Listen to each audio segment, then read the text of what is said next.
No meu aniversário de 70 anos, meu filho me bateu na cara e gritou: "Presta atenção, velho. Se você não me der as chaves da casa agora, eu te bato até você ir pro asilo desmaiado." Eu respondi quase chorando: "Ok, filho, pode pegar as chaves." 3 horas depois, troquei todas as fechaduras sem ele saber e...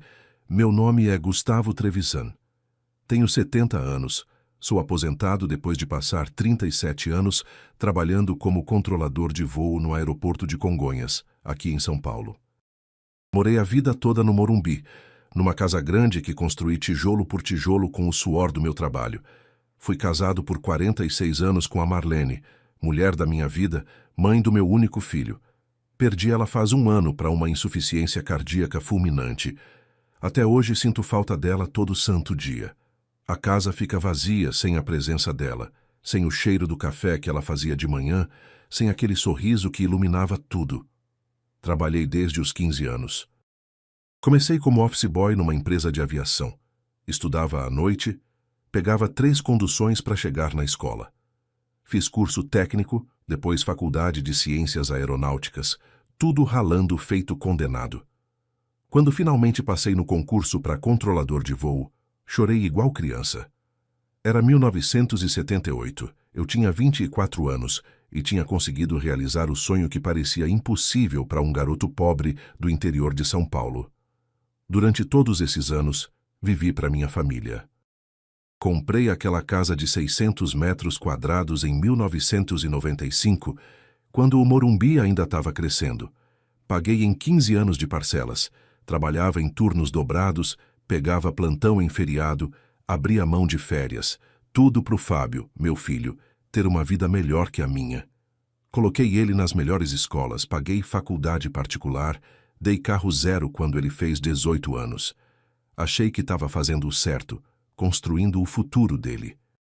Deixa eu fazer uma pausa aqui na minha história para agradecer a você que está me ouvindo.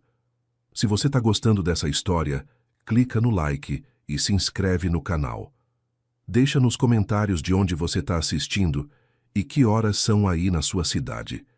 Todo dia tem história nova aqui nesse canal. Histórias de gente como eu que passou por cada coisa na vida. Seu apoio significa muito para esse velho aqui. Bom, voltando. O que eu não sabia é que todas aquelas noites que passei longe de casa, controlando aviões, salvando vidas lá no céu, meu filho estava aprendendo que dinheiro vem fácil. E quando as coisas vêm fácil, a gente não dá valor. Essa é uma lição que aprendi do jeito mais dolorido que existe. Nasci em Bauru, interior de São Paulo, em 1954. Meu pai era ferroviário da antiga estrada de ferro Sorocabana. Minha mãe lavava roupa para fora. Éramos 6 irmãos. Morávamos numa casa de 3 cômodos perto da estação de trem. O cheiro de fuligem das locomotivas era parte da nossa vida. Acordava às 5 da manhã com o apito do trem das 5h15, que meu pai sempre dizia ser o despertador mais pontual do mundo. Aprendi desde cedo que a vida não dá nada de graça. Com 8 anos, já ajudava minha mãe a estender roupa no varal. Com 10, vendia picolé na estação nos fins de semana. Com 12, comecei a trabalhar numa oficina mecânica depois da escola. Meu pai sempre dizia: "Gustavo, homem que presta não fica parado. Trabalho dignifica, meu filho." Levei isso pro resto da vida. Quando terminei o 2º grau, mudei para São Paulo. Era 1973. Eu tinha 19 anos e carregava uma mala de papelão e muita vontade de vencer. Fui morar numa pensão na Muca, dividia um quarto com mais 3 rapazes. Trabalhava o dia inteiro como office boy e estudava à noite. Lembro que muitas vezes almoçava só pão com mortadela, guardando dinheiro para pagar a faculdade. A profissão de controlador de voo é para quem tem nervo de aço. Você está lá, numa torre cheia de telas, radares piscando, vozes nos fones de ouvido, e tem que tomar decisões em segundos que podem salvar ou custar centenas de vidas. Cada avião é uma responsabilidade gigante. Quando eu autorizava uma decolagem ou pouso, sabia que tinha famílias inteiras dependendo da minha atenção, da minha competência, do meu treinamento. Trabalhei em Congonhas durante 37 anos. Vi de tudo naquela torre. Tempestades que faziam a gente suar frio, emergências médicas a bordo, panes mecânicas, situações que testavam todo o nosso preparo, mas graças a Deus e ao treinamento que recebemos, sempre consegui manter a calma. Meus colegas me chamavam de Gelo Trevisan, porque eu não me abalava mesmo nas piores situações. O que eles não sabiam é que por dentro meu coração disparava igual motor de avião. Conheci a Marlene em 1975, numa festa de São João no bairro do Ipiranga. Ela tinha 19 anos, trabalhava como professora primária, tinha aquele jeitinho meigo que me conquistou no primeiro olhar. Dançamos a noite inteira. Conversei com ela até o sol nascer. 3 meses depois, pedi ela em namoro. Em 1977, a gente casou. Foi uma cerimônia simples na igreja do Ipiranga, com um almocinho depois na casa dos pais dela. Não tínhamos muito dinheiro, mas tinha amor de sobra. O Fábio nasceu em 1981. Foi o dia mais feliz da minha vida. Lembro de segurar ele no colo pela primeira vez, aquele bebezinho pequenininho, e prometer que ele nunca ia passar as dificuldades que eu passei. Jurei que ia dar tudo para ele, que ele ia estudar nas melhores escolas, que ia ter tudo que eu não tive. A Marlene também pensava assim. A gente trabalhava feito louco para dar o melhor para o nosso filho. Coloquei o Fábio no Colégio Bandeirantes, uma das melhores escolas de São Paulo. As mensalidades eram caríssimas, mas eu fazia hora extra, pegava plantão aos domingos, trabalhava em feriados. A Marlene também voltou a dar aula. A gente economizava em tudo para não faltar nada para o menino. Ele teve aulas de inglês, natação, judô, violão. Tudo o que ele pedia, a gente dava. Quando o Fábio fez 18 anos, dei um Vectra Zero para ele. Gastei todas minhas economias, mas quis que ele tivesse um carro bom para ir para a faculdade com segurança. Ele tinha entrado em administração na FGV, outra faculdade caríssima. Paguei tudo, até o último centavo. Ele morava em casa, não pagava nada, tinha mesada boa, carro, roupas de marca. Achei que estava fazendo certo, dando a ele o que eu nunca tive. A casa do Morumbi eu comprei em 1995, quando o Fábio tinha 14 anos. Era um terreno de 600 metros quadrados. Construímos uma casa de 350 metros. Tinha 4 quartos, 3 banheiros, sala grande, cozinha espaçosa, quintal com churrasqueira. Foram 15 anos de parcelas pesadas, mas consegui pagar tudo. Aquela casa era meu orgulho. Era o símbolo de tudo que tinha conquistado na vida. Cada tijolo dali representava uma hora extra, um plantão aos domingos, um feriado sem descanso. Com o tempo, a casa se valorizou muito. O Morumbi cresceu. Virou um dos bairros mais valorizados de São Paulo. Imobiliárias sempre me ligavam oferecendo fortunas pela casa. Uma vez, em 2015, um corretor me ofereceu 3,5 milhões. Recusei na hora. Aquela casa não tinha preço. Era onde eu tinha criado meu filho, onde tinha vivido meus melhores momentos com a Marlene. Mas as coisas começaram a mudar quando o Fábio se formou. Ele arrumou uns empregos, mas nunca ficava muito tempo. Sempre tinha uma desculpa. O chefe era ruim, os colegas faziam fofoca, o salário era baixo. Comecei a perceber que ele não tinha a mesma dedicação ao trabalho que eu sempre tive. Para ele, trabalho era algo chato, um mal necessário. Não entendia que trabalho é dignidade, é construção de caráter. Quando ele conheceu a Priscila, achei que ele ia assentar a cabeça. Ela vinha de família de dinheiro, era bonita, parecia educada. Casaram numa festa enorme que custou uma fortuna. Eu e a Marlene pagamos metade. Os pais dela pagaram a outra metade. Achei que agora sim ele ia assumir responsabilidade, ia constituir família, ser homem de verdade. Mas logo depois do casamento, comecei a notar coisas estranhas. O Fábio vinha me pedir dinheiro emprestado toda hora. Sempre tinha uma desculpa, um investimento que ia dar certo, uma oportunidade imperdível, uma emergência. Eu dava, claro. Era meu filho, como ia negar? Mas ele nunca devolvia. Sempre tinha outra emergência, outro problema. A Marlene começou a desconfiar antes de mim. Gustavo, alguma coisa está errada com o Fábio, ela me dizia. Ele está muito nervoso, sempre suado, de olho vermelho, e essa Priscila só quer saber de gastar dinheiro. Eu defendia meu filho. Achava que ela estava sendo exagerada, que todo jovem passa por dificuldades no começo da vida adulta. Foi em 2018 que as coisas ficaram realmente estranhas. O Fábio começou a aparecer em casa fora de hora, sempre agitado, sempre pedindo dinheiro. Uma vez, a Marlene percebeu que faltavam joias dela. Eram joias antigas, de família, que a mãe dela tinha deixado. Confrontou o Fábio. Ele negou, ficou bravo, gritou que estavam acusando ele injustamente. Mas a Marlene sabia. Mãe sempre sabe. Poucos meses depois, a Marlene teve o infarto. Foi de repente, ela estava em casa, deitou dizendo que estava com dor no peito, e quando percebi, já tinha ido. O Fábio nem apareceu direito no velório. Chegou atrasado, ficou pouco tempo, disse que tinha compromisso. Aquilo me doeu mais que a própria morte da minha esposa. Como um filho pode ser tão frio com a própria mãe? Depois que a Marlene morreu, fiquei sozinho naquela casa enorme. O silêncio me enlouquecia. Tentei me aproximar do Fábio, chamava ele para almoçar, para conversar. Mas ele sempre estava ocupado. Quando aparecia, era só para pedir dinheiro. E eu, feito bobo, continuava dando. Não queria perder meu único filho também. Comecei a notar que ele chegava sempre suado, nervoso, tremendo. Os olhos dele estavam diferentes, as pupilas enormes. Ele emagreceu muito, a pele ficou meio cinzenta. Uma vez perguntei se ele estava bem de saúde. Ele explodiu, gritou que eu era um velho chato, que ficava inventando coisa. Aquilo me machucou fundo. Nunca tinha ouvido meu filho falar assim comigo. Os meses que antecederam meu aniversário de 70 anos foram os piores da minha vida. O Fábio aparecia cada vez mais desesperado. Teve um dia que ele chegou aqui em casa às 3 da manhã, batendo no portão feito louco. Quando abri, ele entrou empurrando. Foi direto no meu quarto. Pai, preciso de 50 mil. Agora. É vida ou morte? Ele disse com os olhos esbugalhados, suando frio. Eu tentei conversar com ele, entender o que estava acontecendo.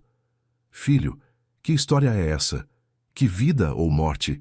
Me explica direito que a gente resolve. Eu falei com o coração apertado. Mas ele só gritava. Dizia que eu não entendia nada, que eu era um velho ultrapassado. Acabei dando o dinheiro.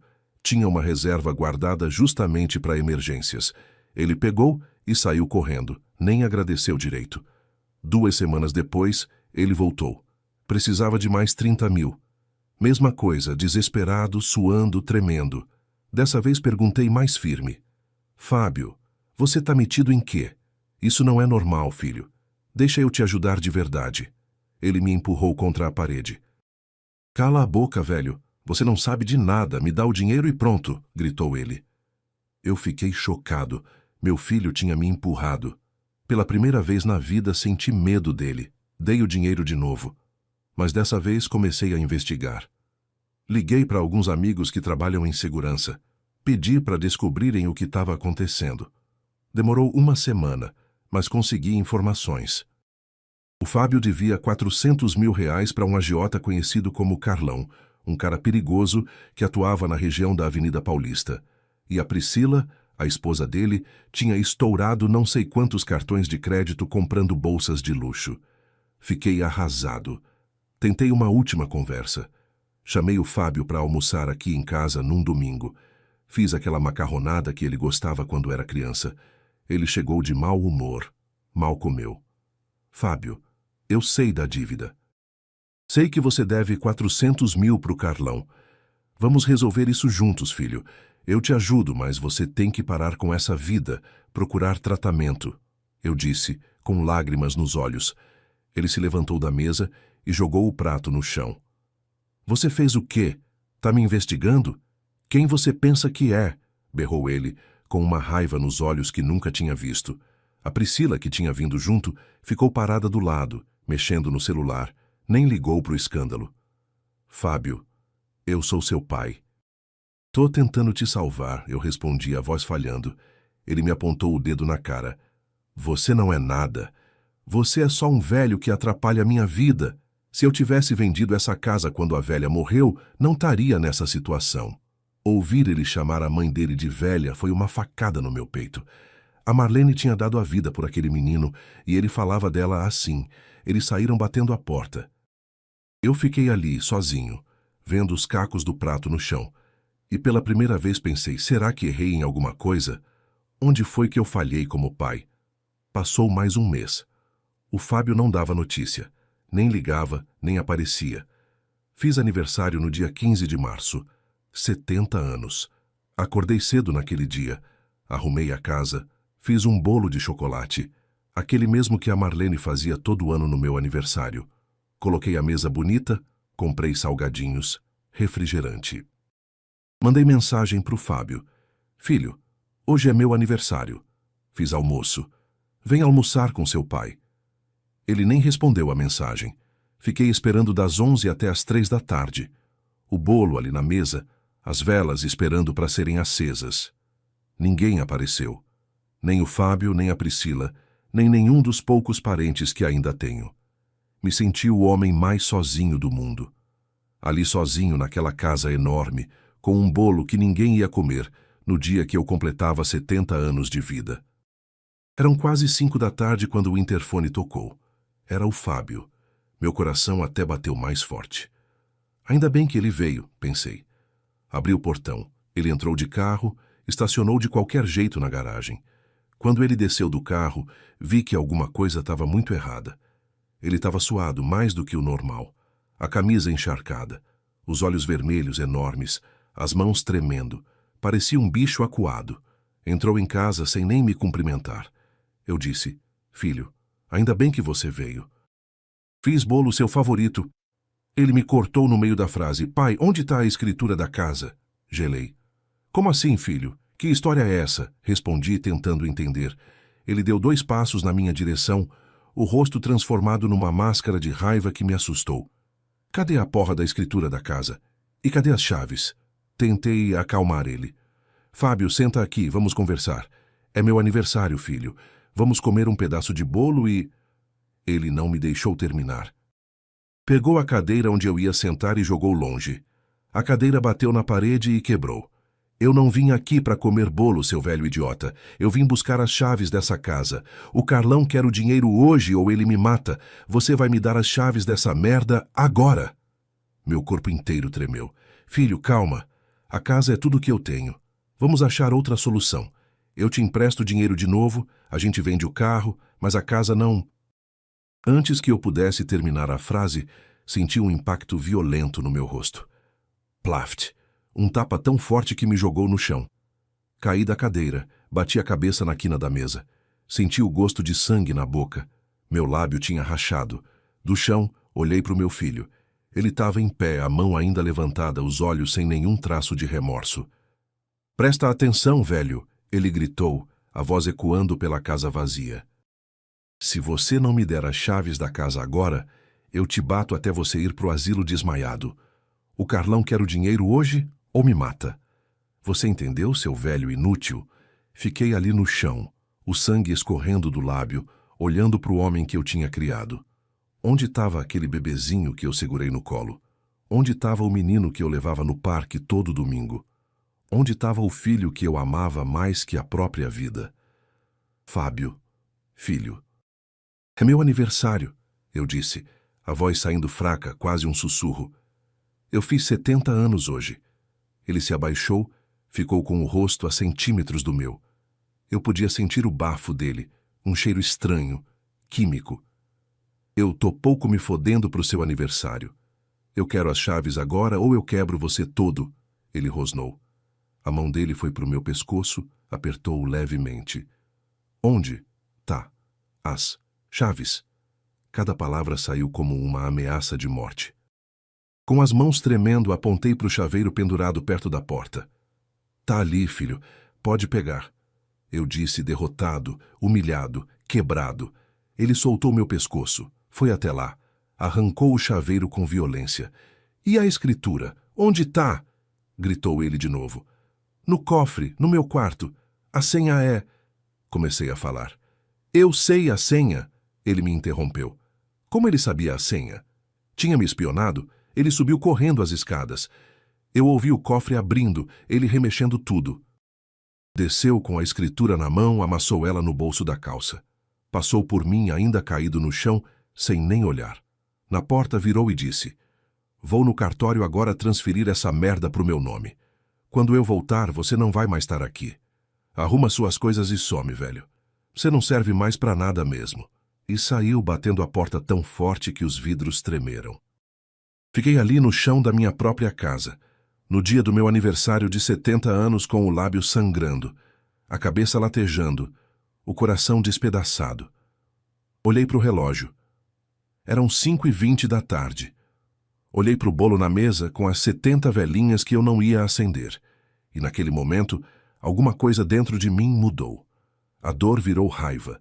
A tristeza virou determinação. Eu tinha 3 horas.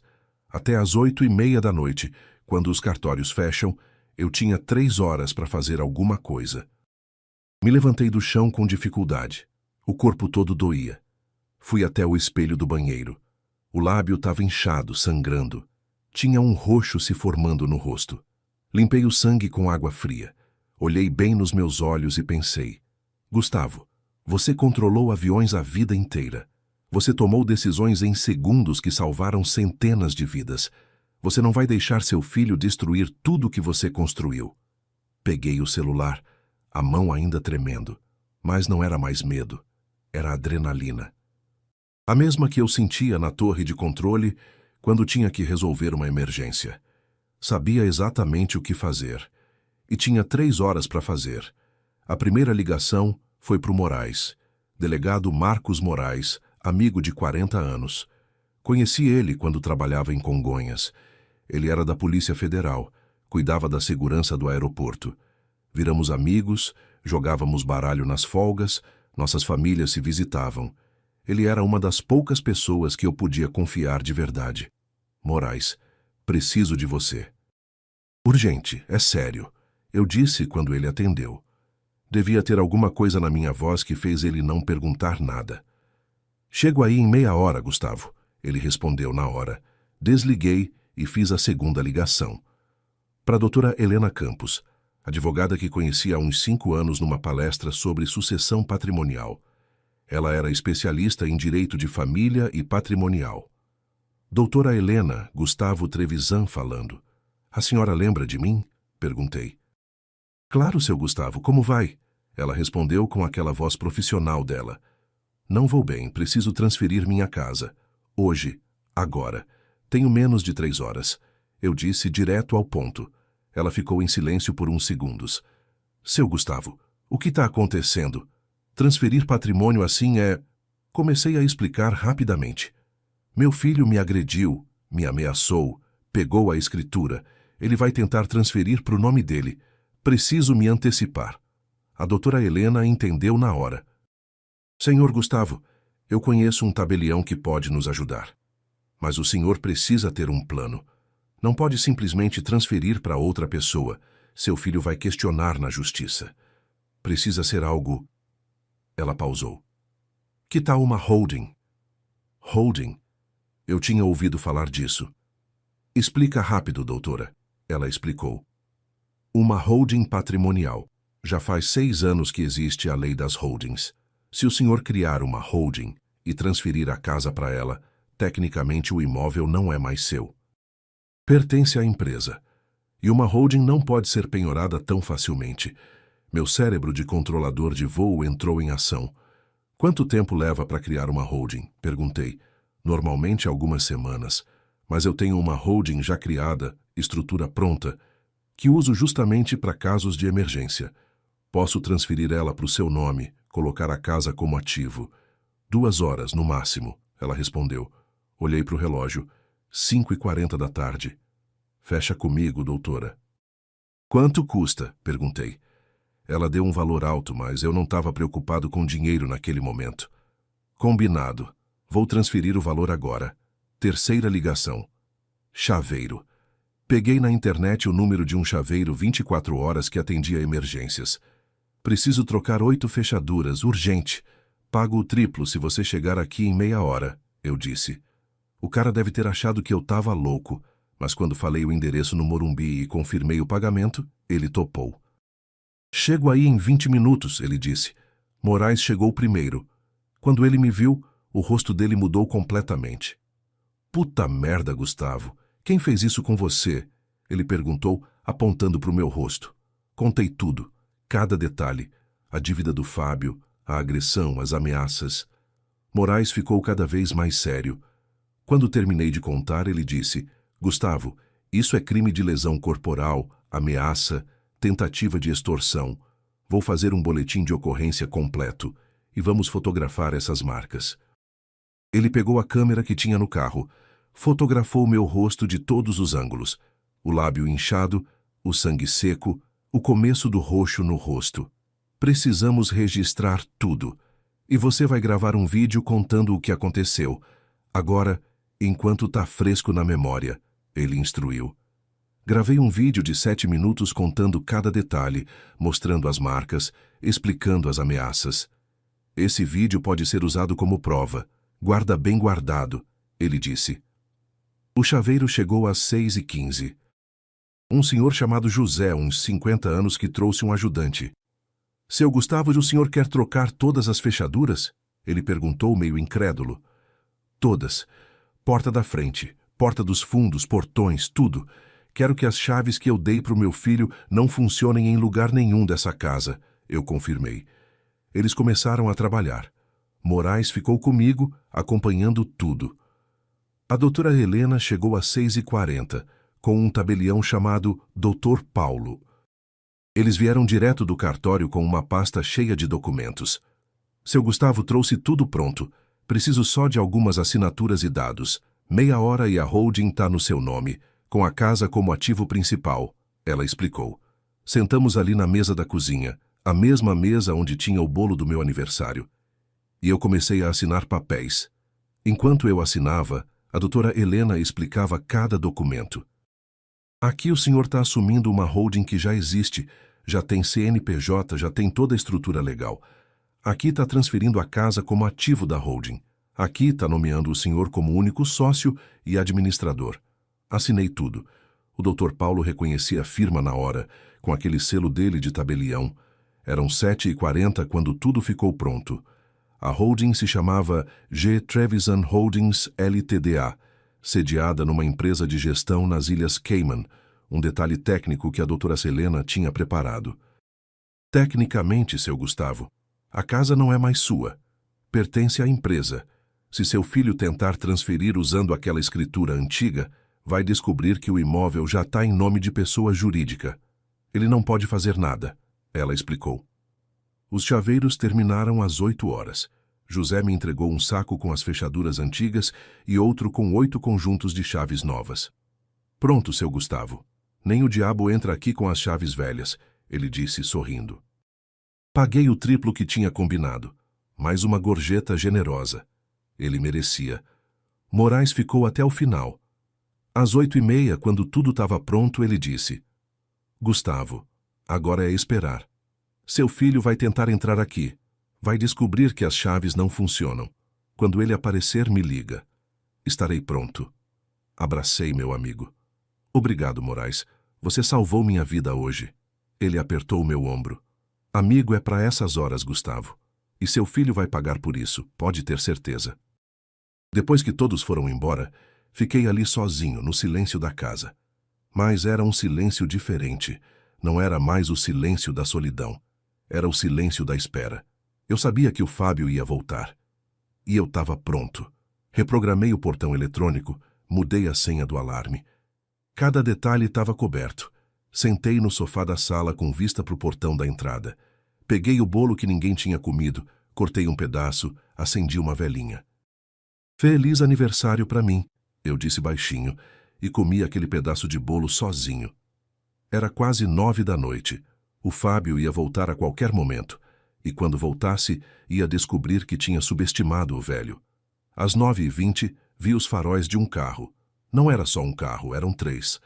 O do Fábio na frente, um carro grande preto no meio, e um caminhão de mudança atrás. Senti meu coração acelerar. Levantei, fui até a janela, apaguei as luzes da sala. Queria ver sem ser visto. O Fábio desceu do carro, mas não estava sozinho. Desceram mais 4 homens do carro preto.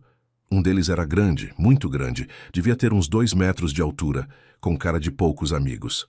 A Priscila também estava lá, no banco do passageiro do carro do Fábio. Fábio foi até o portão com as chaves. Tentou abrir. Nada. Tentou de novo. Nada. Ficou nervoso. Tentou todas as chaves.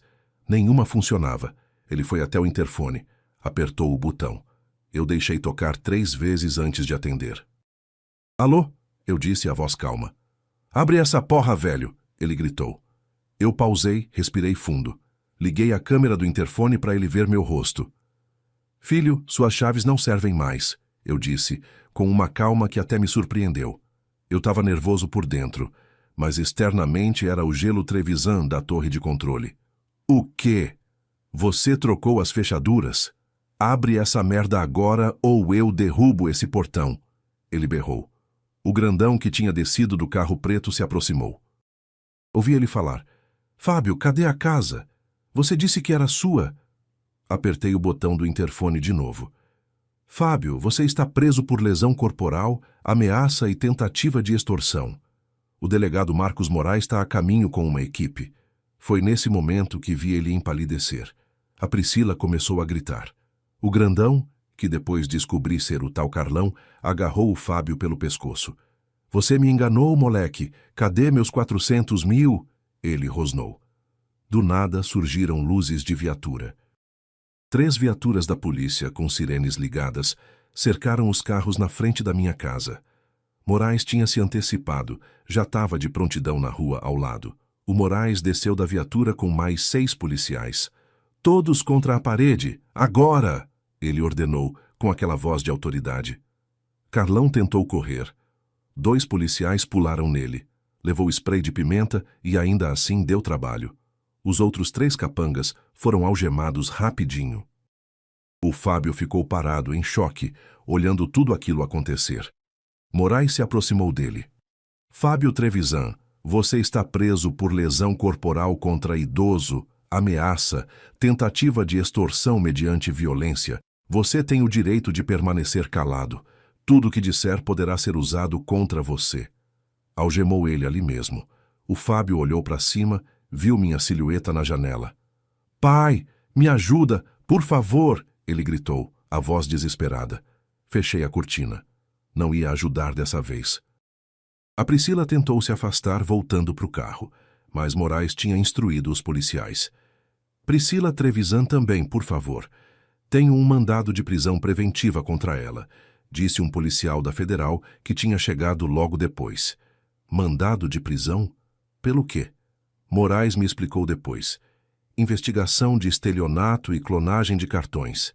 A Priscila não só gastava fortunas em bolsas de luxo, ela era parte de uma quadrilha que clonava cartões de crédito.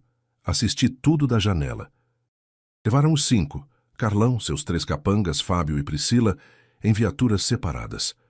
O caminhão de mudança foi rebocado. Em meia hora, a rua estava vazia de novo. Silêncio total. Abri a porta da frente, respirei o ar da noite. Eram quase 10 da noite do dia 15 de março, dia do meu aniversário de 70 anos.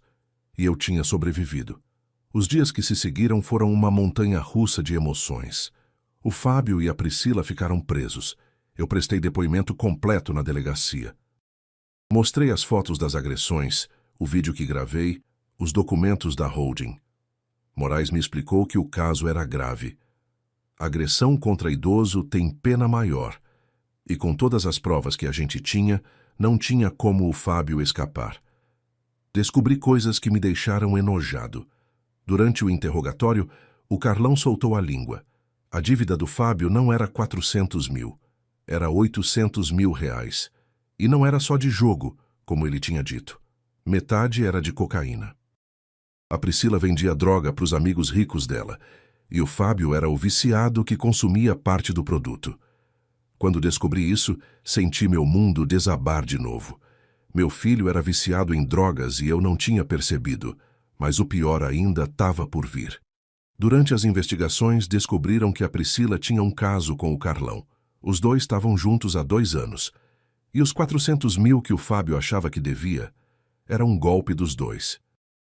Eles tinham inventado uma dívida falsa para espremer dinheiro do meu filho.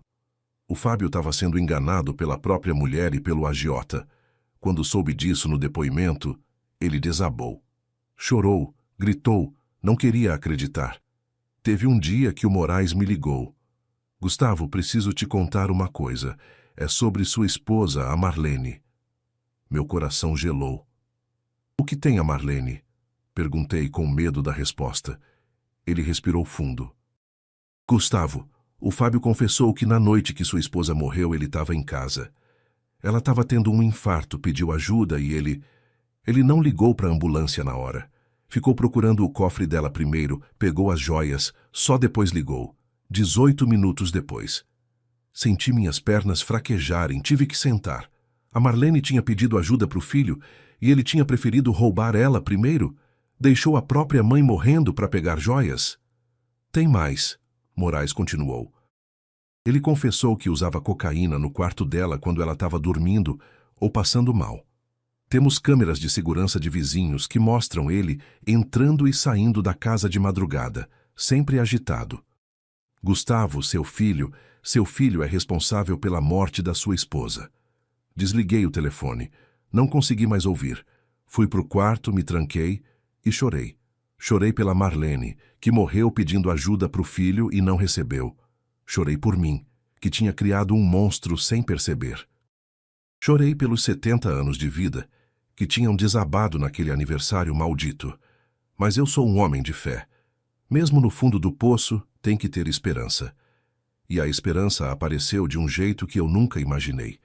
2 semanas depois da prisão, recebi uma ligação de um número desconhecido. Alô, senhor Gustavo Trevisan? Uma voz feminina perguntou. Sim, sou eu, respondi. Meu nome é Juliana Santos. Eu fui casada com seu filho Fábio, há 9 anos. Vocês não se conhecem porque o Fábio escondeu o senhor de mim. Fiquei confuso. Casada com o Fábio? Há 9 anos? Como assim, senhora? O Fábio é casado com a Priscila, eu disse. Não, senhor Gustavo. Eu fui a primeira mulher dele. Namoramos em 2004, casamos em 2005. Eu engravidei logo depois. Em 2006 nasceu meu filho, nosso filho. O Lucas, ela contou. Eu tinha um neto. Senhor Gustavo, o Fábio me abandonou grávida. Disse que o senhor tinha morrido quando o Lucas nasceu. Eu criei meu filho sozinha, sem nunca saber que o avô dele estava vivo. Meu mundo virou de cabeça para baixo de novo. Mas dessa vez era uma notícia boa. Eu tinha um neto, um menino de 18 anos que eu nunca conheci. Juliana, por favor, eu preciso conhecer ele, por favor, eu pedi, a voz embargada. É por isso que eu tô ligando, senhor Gustavo. Eu vi a notícia da prisão do Fábio. Sou promotora de justiça. Trabalho em São Paulo. E sempre soube que um dia ele ia pagar pelo que fez. Mas o Lucas merece conhecer o avô. Marcamos de nos encontrar numa praça perto da minha casa. No sábado, às 3 da tarde. Cheguei 15 minutos mais cedo de tão ansioso. Quando vi eles chegando, a Juliana, uma mulher bonita de uns 35 anos, e ao lado dela um rapaz alto, de cabelo castanho, olhos grandes, usando uma camiseta do São Paulo. Meu coração quase parou. O Lucas olhou para mim com aqueles olhos curiosos. Esse é meu avô? Ele perguntou para a mãe. Sim, meu amor. Esse é o vovô Gustavo. Ela respondeu com lágrimas nos olhos. O rapaz veio até mim e me abraçou forte. Sem medo, sem hesitação. Me apertou num abraço apertado e disse: Oi, vovô, finalmente te conheço. Meu nome é Lucas. A mamãe sempre falou tanto do senhor, sempre quis conhecer o avô que meu pai disse que tinha morrido. Meu nome é Lucas. A mãe disse que você é muito legal. Abracei meu neto e chorei. Chorei de alegria, de alívio, de gratidão. Tinha perdido um filho, mas tinha ganhado um neto. Passamos a tarde inteira juntos. Juliana me contou toda a história. O Fábio tinha casado com ela, engravidou ela e, quando descobriu a gravidez, entrou em desespero. Começou a usar drogas, a sumir de casa. Quando o Lucas nasceu, ele sumiu de vez. Nunca mais deu notícia. Nunca pagou pensão. Nunca quis saber do filho. Senhor Gustavo, eu me tornei promotora de justiça por causa do Fábio.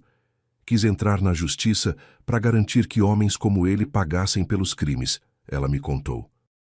Quando soube da prisão dele, não foi surpresa. Sabia que uma hora ele ia fazer alguma merda grande, mas fiquei triste pelo senhor. O Lucas merece conhecer o avô. Aquela mulher era forte, tinha criado um filho sozinha, se formado em direito, virado promotora, tudo enquanto o Fábio estava por aí destruindo vidas. Nos meses seguintes, o Lucas começou a me visitar todo fim de semana. Ele vinha de carro no sábado de manhã, passava o dia comigo.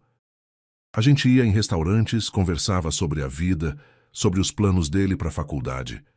Eu ensinava ele a jogar xadrez, contava histórias da minha época de controlador de voo. Ele ficava fascinado. Vovô, o senhor salvou quantas vidas nessa profissão? Ele perguntava genuinamente interessado. Muitas, meu neto, muitas, eu respondia orgulhoso. O processo contra o Fábio foi rápido. Com todas as provas, as agressões, as confissões, as câmeras de segurança, as investigações sobre a morte da Marlene, ele foi condenado a 15 anos de prisão. Lesão corporal contra idoso, tentativa de extorsão, abandono de incapaz, roubo. A Priscila pegou 12 anos por tráfico de drogas, estelionato e formação de quadrilha. O Carlão pegou 20 anos. Tinha outros crimes anteriores, incluindo uma tentativa de homicídio em 2019. A Juliana, como promotora, ajudou a apertar o cerco. Ela trouxe provas extras contra o Fábio, mensagens antigas, onde ele ameaçava ela, fotos das agressões que ela tinha sofrido durante o casamento, depoimentos de pessoas que sabiam do abandono. Eu esperei 8 anos por isso, Sr. Gustavo, ela me disse. Não é vingança, é justiça. 6 meses depois da prisão, o Fábio me mandou uma carta da cadeia. Era uma carta longa, cheia de pedidos de perdão, de desculpas, de promessas. Pai, me perdoa. Eu errei. Eu era doente, viciado, não sabia o que estava fazendo. Me dá mais uma chance, por favor. Lia aquelas palavras e não sentia mais nada. Nem raiva, nem dor, nem pena. Só um vazio. Respondi a carta. Levei 3 dias para escrever. Queria dizer tudo o que estava guardado. Fábio, no meu aniversário de 70 anos, você me bateu e ameaçou me matar por causa de dinheiro. Dei as chaves que você pediu. Só não avisei que 3 horas depois elas seriam inúteis. Você queria me mandar desmaiado pro asilo. Mandei você consciente para a cadeia. A diferença? Do asilo se sai. Da ficha criminal nunca. Hoje, aos 71, criei um neto que vale por 10 filhos. Você me ensinou que nem todo filho merece pai. Lucas me ensinou que nem todo neto teve a sorte de ter um. Não te perdoo, mas agradeço. Você me mostrou que sangue pode ser veneno ou remédio. Depende da pessoa. Depois de mandar a carta, vendi a casa do Morumbi. Não aguentava mais morar ali. Cada cômodo tinha uma lembrança ruim. Comprei um apartamento menor de 2 quartos, num bairro mais tranquilo. Um quarto para mim, outro para o Lucas. Juliana aceitou que ele passasse algumas noites na semana comigo. Ele precisa de uma figura paterna na vida dele, Sr. Gustavo. E o senhor é o melhor avô que ele podia ter, ela disse. O dinheiro da venda da casa coloquei num fundo para a educação do Lucas. Ele vai ter o que quiser estudar. Faculdade, mestrado, doutorado, intercâmbio. Tudo o que ele sonhar. O resto investi para garantir uma aposentadoria tranquila para mim e a Juliana. Ela se tornou como uma filha para mim. A gente almoça junto todo domingo com o Lucas. É a família que eu sempre quis ter. Hoje tenho 71 anos, acordo todo dia e vejo a foto da Marlene na mesinha de cabeceira. Amor, eu encontrei nosso neto. Você ia amar ele. Eu falo com ela toda manhã. O Lucas me liga todo dia antes de dormir. Boa noite, vovô, te amo, ele diz. E eu respondo, boa noite, meu netinho. Te amo mais. O Fábio está no presídio de segurança máxima. Soube que ele se envolveu numa briga lá dentro e matou um detento. Pegou mais tempo. Não sei quando vai sair. Não me importo mais. Ele fez as escolhas dele. Eu fiz as minhas. A diferença é que as minhas me trouxeram um neto maravilhoso e as dele o trouxeram uma cela fria. Olho para trás e vejo tudo que passei. Trabalhei 40 anos, construí patrimônio, criei um filho achando que estava fazendo certo. No final, descobri que dinheiro não compra caráter, que dar tudo para um filho não garante que ele vai ser grato, que às vezes o maior amor que a gente pode dar é dizer não, colocar limites, ensinar o valor do trabalho e da honestidade. Mas também aprendi que nunca é tarde para recomeçar, que Deus sempre tem um plano, mesmo quando a gente acha que tudo acabou, que família não é só sangue, é quem fica do seu lado quando você mais precisa. O Moraes, a doutora Helena, a Juliana e principalmente o Lucas, eles são minha verdadeira família agora.